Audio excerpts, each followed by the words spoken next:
Hi, this is Corey Johnston, and today's lesson is going to take place in the 22nd chapter in the book of Matthew.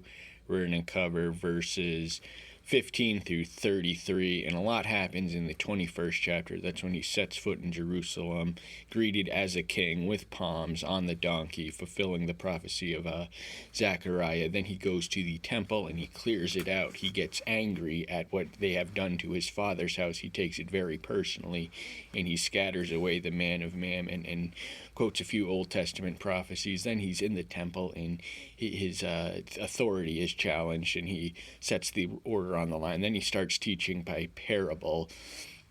So all this stuff takes place in the temple, and the parable that he closes the 21st chapter with is the parable of the vineyard owner, which is a report card which indicates that Israel had an abominable history of killing the prophets that had sent to them, and they were going to do the same thing to his own son. The 22nd chapter opens with the parable of a wedding feast of a king. So it is a kingdom parable. That's what it says. Second verse, the kingdom of heaven is like a man, a king, who made a wedding feast for his son and sent out his servants to call those who were invited to the wedding feast, but they would not come. So all throughout the kingdom, wherever these servants went, no one would come. He went to all the, high-ranking people, the rich people, the people anyone who was anyone in his kingdom, and they all had excuses. They enticed him, and in fact, they ended up killing the servants. They ridiculed them, reproached them, mocked them, and ended up killing them who had sent them. But when the king heard, he was wroth and sent out his soldiers, destroyed those murderers, and lit their cities on fire. This is the judgment that awaits those who reject the Son of Man, because he is the king and he is the kingdom who's going to return. But this king was understandably wrath because they killed his soldiers, so he just razed the entire cities from which these murderers raised. He was taking the wedding feast seriously.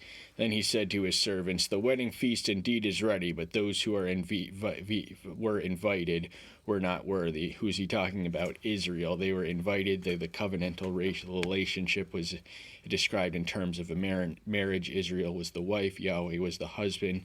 The church is a wedding relationship. We are the bride. He is the bridegroom. So they were invited, but they did not make it. They were not worthy. They did not embrace the Father, because they mistreated the Son. And the most accurate barometer of your love for your Father is the love for the Son. And then he sends them to just go to the dregs of society, the obscure back alley nowheres. Just get everyone who comes.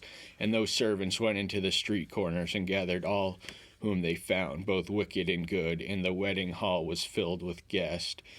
So he got what he needed. This king had the power to burn entire towns and just scoop up scoundrels from another town, and so his royal wedding hall is filled.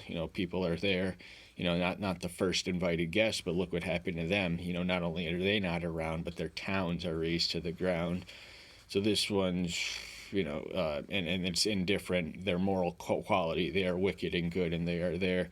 And then the king comes in to inspect, and then he sees a man who is out of his wedding garment. He is not appropriately attired, and he was speechless. And then the king pronounces punishment: "Throw him into the outer darkness, and there shall be weeping and gnashing of teeth."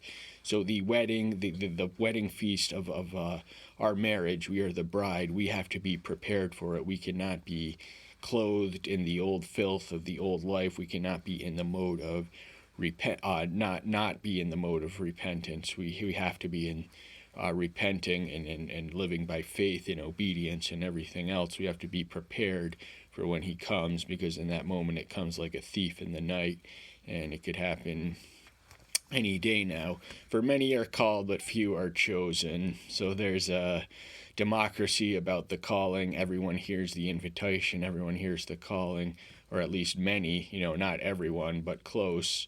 But few are chosen. Few embrace the call. Few choose to run with it. So us being chosen antedates our choosing of him, because he is providentially omnipresent and omnipotent. So then this concludes the section where he's teaching by parables. Now he's entertaining questions and deflecting debates, which are designed to trap him, and his antagonists are there. The first we hear from are the Pharisees, who are in league with all people, the Herodians, the unlikeliest combo. We'll explain that soon. And then he deflects one from the Sadducees. And then in the one we're not going to cover today, he deflects one who was described as learned as the Torah, a Pharisee. The Pharisees went and plotted how to trap him in his words. So they meant business. They gathered in groups, in private, in secret, and they schemed and conspired. They're putting their minds together. How can we get this guy with his words? How can we get him to say something that we can prove him as a heretic or a blasphemer or anything else? We need something we can use against this, because our comfort, our status quo, our prestige, our authority, our money, and everything else is threatened by this man. And we don't want the crowds following him, and because if he follows them, he's not going to follow us.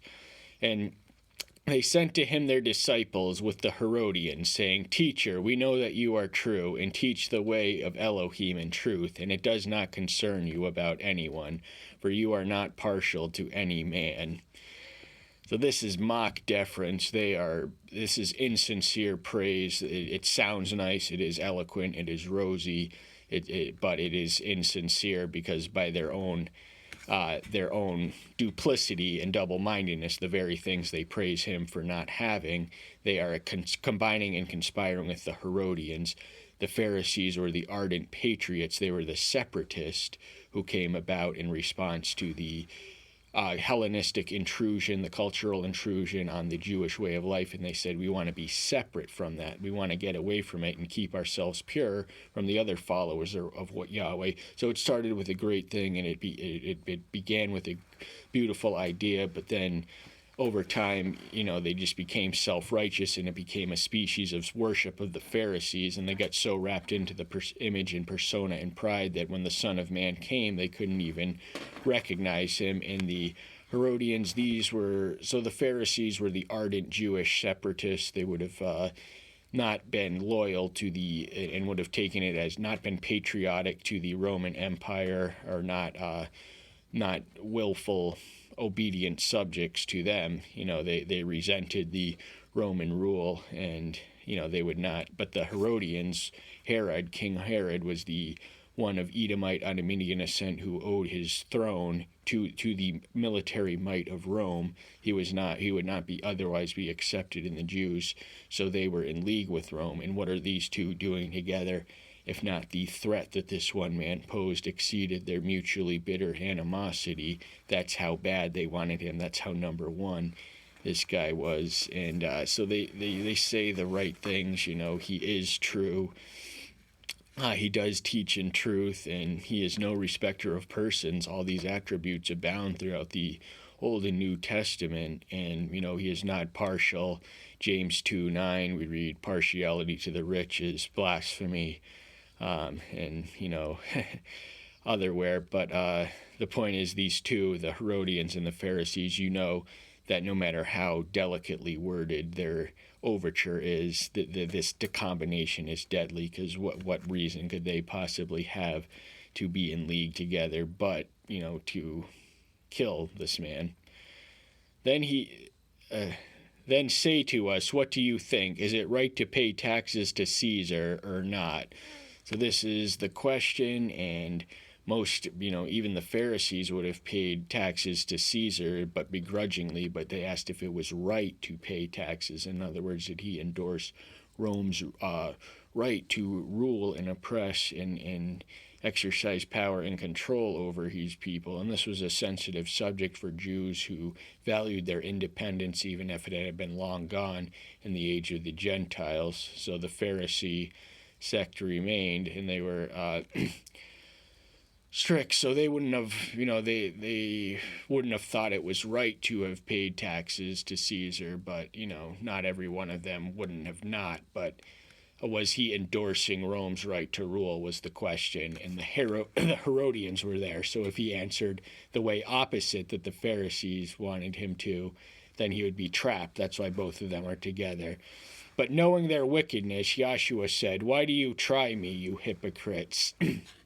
So he sees past the flowery words, the honeyed argument, the eloquent rhetoric, the elaborate and just pleasing, suck-up, sycophantic overture, and he knows that it is wickedness behind it. They are trying to trap him. That's why he knows the question. If he answers one way, the Pharisees are going to say he's a traitor. If he answers another way, the Herodians will say that he is a seditious one, a rebel, and but he knows what they were up to. He knows, and he answers the question to their satisfaction, but without getting trapped as per their design. Had he,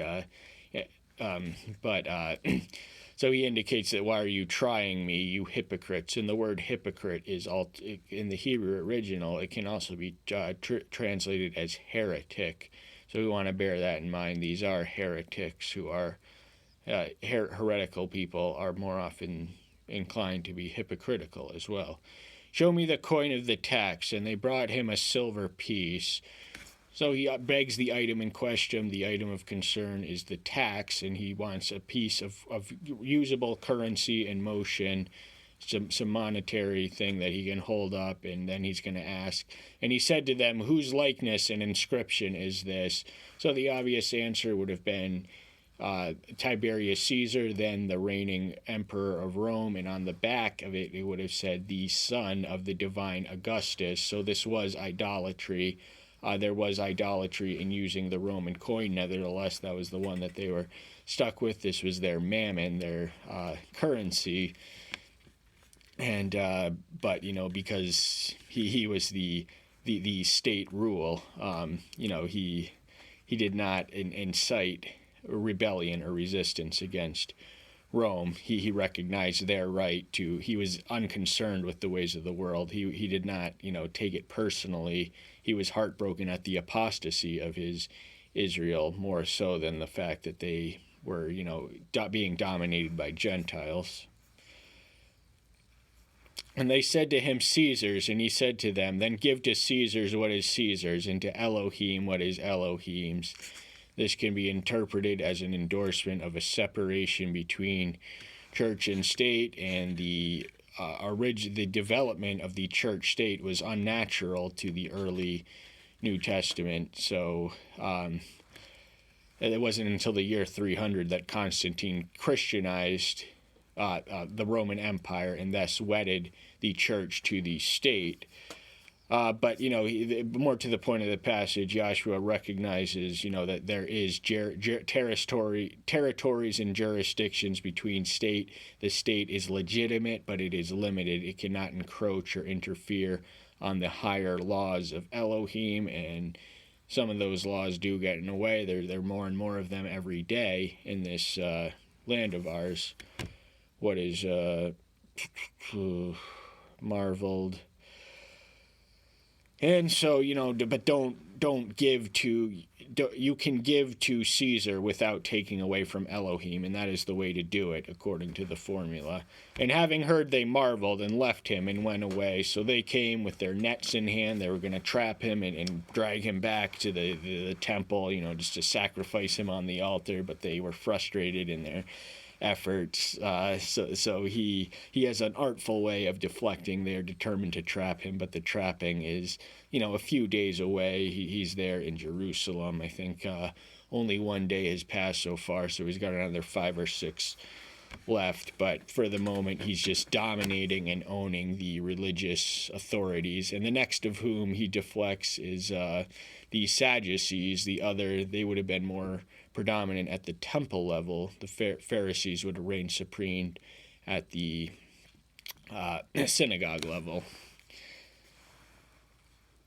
On that day, Sadducees, who say there is no resurrection, came to him and asked him. So the Sadducees were the other major. They went extinct with the destruction of the temple after 70 A.D. The Pharisees survive as the Orthodox Jews, but the Sadducees were the liberal, cosmopolitan, the appeasers of the foreign occupiers and oppressors, and also, they denied the resurrection and angels, but he sets it both in straight in his answer to them, that there is a resurrection and there are angels. These are two of the things they denied. And it's their turn. They came to him and asked him, saying, Teacher, Moses said that if anyone should die, having no children, his brother shall marry his wife and raise offspring for his brother. This is what is known as a levirate marriage. It's described in Deuteronomy 25, verses 5 and 6. If a brother died and he had a younger brother living in the same household and his widow was still in the household, it would be his family duty to marry her and perpetuate the lineage. But they're, so they recognized the writings and laws of Moses as authoritative and canonical. They did not accept the prophets or the writings. They lived only by the laws of Moses. And in there they had both the doctrine of angels and the resurrection. But they denied them both. And there were with us 7 brothers, for the first died after he had married, after having no children, left his wife to his brother. In the same way the second also, and the third unto the 7th. And last of all the woman died too. At the resurrection then, whose wife of the 7 shall she be? For all had her. So this woman went through, she was just passed as a torch in a relay through this family of brothers. This is an absurd hypothetical that the Sadducees are asking, and it's a nitpicking, irrelevant theological peccadillo that they're throwing at him, but they're just using anything. First off, they don't even believe in the resurrection, so that they're being insincere when they use the word resurrection. They thought that when you died, you became worm food, and from the dust to the dust, we are from the dust, and to the dust we shall return, Ecclesiastes, and we are from the dust in Genesis 2:7. But obviously their motive for framing their question this way, it was an absurd, hypothetical, and extremely unlikely one at that, but this was designed, with the nitpickingness of the letter of the law, that it really isn't that important, but they're just only designing to get him in the mind maze according to which they can trap him, because they're the recognized authorities on the law. So if they get him to say something doubtful, then they can use it against him. Some doubtful utterance of reproach was what the Pharisees and the Sadducees and the Herodians and all the powers of the status quo of the the world just combined against him. They were all in that category, same one.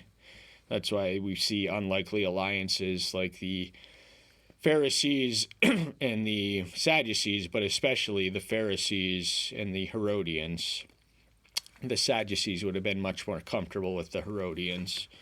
They had the leverage and pull. But in Yahshua answering said to them, You go astray, not knowing the scriptures, nor the power of Elohim.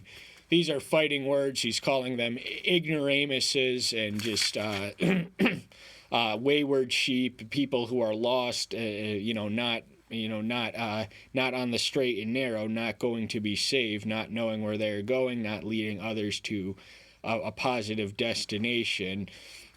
And it's because they did not know the scriptures or the power of Elohim. And in the scriptures is a revelation of the power of Elohim. We have all we need to read and believe that he is all powerful, that he is all knowing, that he is omnipresent, I forget how to say that word. Moving on. For in the resurrection they do not marry, nor are they given in marriage, but are as angels of Elohim in the heaven. Angels is another one of the things that the Sadducees refuse to believe in. Yet in the Exodus 3rd chapter, the 2nd verse, it is an angel of Yahweh who is visible and presented through the fire to Moses in the bush. So that's just one example of where angels appear, and angels are entertained unaware in Genesis 18. So there are angels in the writings of Moses, but for whatever reason, the Sadducees did not believe in them. And this does not mean that he is not disparaging the institution of marriage on earth. He is only saying that in heaven it's going to be different. There's going to be no giving in marriage or anything else. It's not going to matter. It's the earthly concerns as you know it are not going to be as they were, but your mind is chained to the earth, and therefore you cannot perceive or intuit or have foresight into the things of heaven. And concerning the resurrection of the dead, have you not read what was spoken to you by Elohim, saying, I am the Elohim of Abraham, and the Elohim of Isaac, and the Elohim of Jacob. Yahweh is not the Elohim of the dead, but of the living. So this is a citation of Exodus 3:6. Therein we read what can be read as and is, in fact, by the Son himself. The Word interprets the Word, that word, as an endorsement of the doctrine of the resurrection. That means that Abraham, Isaac, and Jacob are still living. They are not dead, but they are living in his presence. The patriarchs of our faith are of their faith, and our faith too. All who believe are children of Abraham. Romans 4 are up there right now. They are resurrected, and this they should have known, but their hearts were hard and their minds were blinded, and they just missed it and lived by a lie. They lived by a lie in saying that there was no resurrection and there are no angels.